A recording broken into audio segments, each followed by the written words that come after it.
जय गायत्री बच्चों, स्वस्तिक शिक्षण संकुल में आपका स्वागत है। बच्चों, आज हम स्टैंडर्ड 4 में सब्जेक्ट मैथ पढ़ने जा रहे हैं। आज हम पढ़ने जा रहे हैं रिविजन।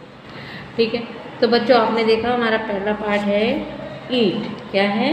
ईंट।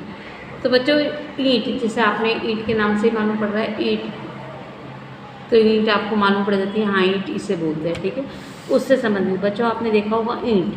ईंट आपने देखी है ईंट कैसे रंग की होती है? लाल कलर जैसी हो जाती है। और वो किस चीज़ से बनती है? सीमेंट या रेत से नहीं बनती है, वो है हमारी मिट्टी से बनी हुई। किससे? मिट्टी से बनी हुई। ठीक है, तो बच्चों यहाँ पे ईंट के अलग अलग प्रक्रिया दी हुई है। ईंट बनाने की प्रक्रिया, तो ईंट बनाने की प्रक्रिया कौन कौन सी होती है? जैसे ईंट के लिए हमें मिट्टी चाहिए होती है, तो मिट्टी ज़मीन से खोदना, मतलब मिट्टी को ज़मीन से खोदना, फिर उसे मिट्टी को गीला करना, फिर ईंट का जो सांचा होता है उसमें मिट्टी को डालना, फिर उसको डाई में डालकर उसको खड़ा करना, फिर उसे मतलब एक लाइन में करके फिर उसको कतार बना के लाइन बना के उसे भट्टी में पकाना। तो ये अलग अलग क्रियाएं होती हैं। तो इन क्रियाओं में से जो पहली क्रिया है, पहले नंबर पे कौन सी क्रिया है, दूसरे नंबर पे कौन सी क्रिया है, तीसरे नंबर पे कौन सी क्रिया है, 1 2 3 4 का जो क्रम है वो यहाँ पे आपको इन कामों को देना है। जैसे पहला है ईंट पकानी, फिर मिट्टी भिगोना, फिर डाई में मिट्टी रखकर ईंट बनानी, ज़मीन में से मिट्टी खोदना, ईंट की डाई लेना, ईंटों की कतार बनाना। ठीक है, अब आप देखो सबसे पहले इसमें से क्या होगा? सबसे पहले होगा मिट्टी खोदना, ज़मीन में से मिट्टी आप खोदेंगे। ठीक है, ये आपका नंबर होगा 1। फिर है उस मिट्टी को पानी से भिगोना, उस मिट्टी को भिगोएंगे तभी तो हम डाई में डालेंगे तो उसका आकार ऐसा बनेगा। सूखी मिट्टी से तो आकार बनता नहीं है, मालूम है आपको। तो हम उसको क्या करेंगे? दूसरा क्रम देंगे। फिर तीसरा है ईंट की डाई लेना। ईंट की डाई लेना मतलब उसका जो आकार होता है वो किस आकार की होती है, उसका नाप यानी उसका सांचा लेना, वो तीसरा नंबर। फिर चौथा नंबर है डाई में से मिट्टी रखकर ईंट बनाना। अब वो डाई यानी वो जो नाप है उसमें मिट्टी डालकर ईंटों को बनाना, ये हमारी चौथा क्रम।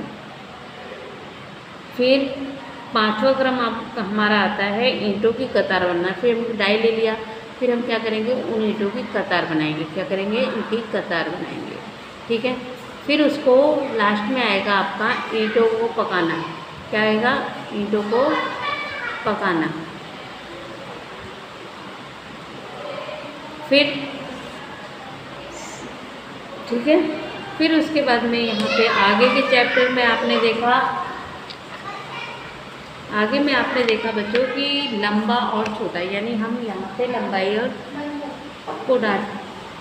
ठीक है, ये देखो इसके दाएं हाथ की लंबाई। अब आपको क्या करना है? एक स्केल लेनी है, स्केल से आपको इसके हाथ की एक हाथ की लंबाई लेनी है। तो आप 0 से रखकर इस तरीके से नापोगे। फिर दूसरे हाथ को, अगर ये 1 सेंटीमीटर है तो दूसरा हाथ उसका कितना होगा? 2 सेंटीमीटर, यानी उससे दुगना बनाना है। ठीक है, फिर यहाँ पे कप है। अब इस कप की लंबाई, जो बना हुआ कप है, इसकी लंबाई नापनी है स्केल से, और इसकी जितनी भी लंबाई आती है उससे आपको इस कप को 1 इंच छोटा बनाना है। ठीक है, इसी तरीके से आपको अलग अलग चित्र हैं तो आपको उनको नापना है और उसके आधार पे उनको 1 इंच छोटा करना है। ठीक, फिर उसके बाद में हम आगे बच्चों देखेंगे। फिर उसके बाद में बच्चों यहाँ पे आपको देखो किस इकाई में माप सकते हैं, मीटर या सेंटीमीटर। ठीक है, सुई की लंबाई हम किसमें नापेंगे? सेमी में। पेड़ की ऊंचाई मीटर में। ट्रेन की यात्रा की दूरी हम किलोमीटर में। क्रिकेट पिच की लंबाई मीटर में। आपके मित्र की ऊंचाई हम सेमी में। 10 रुपये की नोट की लंबाई सेमी। आपके माँ की साड़ी की लंबाई हम मीटर में नापेंगे। दिल्ली से लखनऊ के बीच की दूरी किलोमीटर, और आपके कक्षा की दीवार की ऊंचाई मीटर में।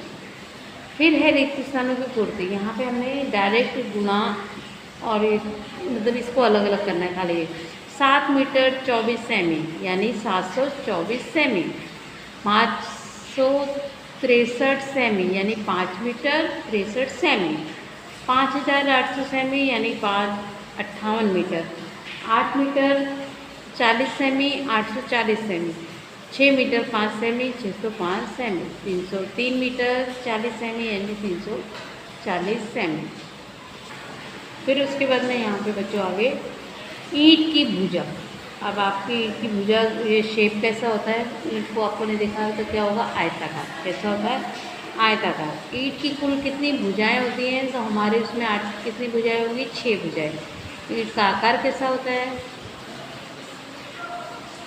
आकार कैसा होता है, पुस्तक जैसा होता है, पासे जैसा होता है, चूड़ी जैसा, आपने देखा होगा।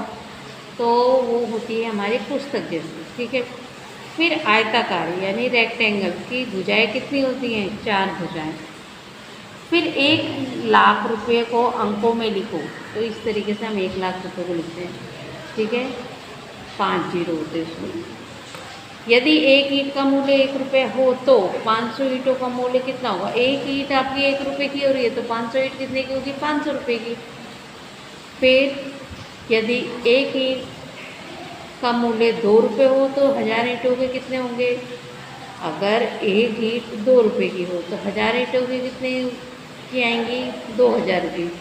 कितने की, 2000। फिर यदि 1000 ईंटों का मूल्य 300 रुपये है तो एक ईंट का मूल्य कितना होगा, 3 रुपये। कितना, 3 रुपये। फिर यदि 200 ईंटों का मूल्य 60 रुपये है तो एक ईंट का मूल्य कितना होगा, 200 ईंट का मूल्य 600, तो 6, तो एक ईंट का मूल्य कितना होगा, 3 रुपये। कितना, 3 रुपये, ठीक है। तो इस तरीके से बच्चों अभी तक के पाठ में हमने क्या अलग अलग जो चीज़ें पढ़ी हैं वो मैं यहाँ पे आपको इससे रिवीजन में कर रहा हूँ। फिर आगे उसके बाद में हम देखेंगे, आगे आप देखिए यहाँ पे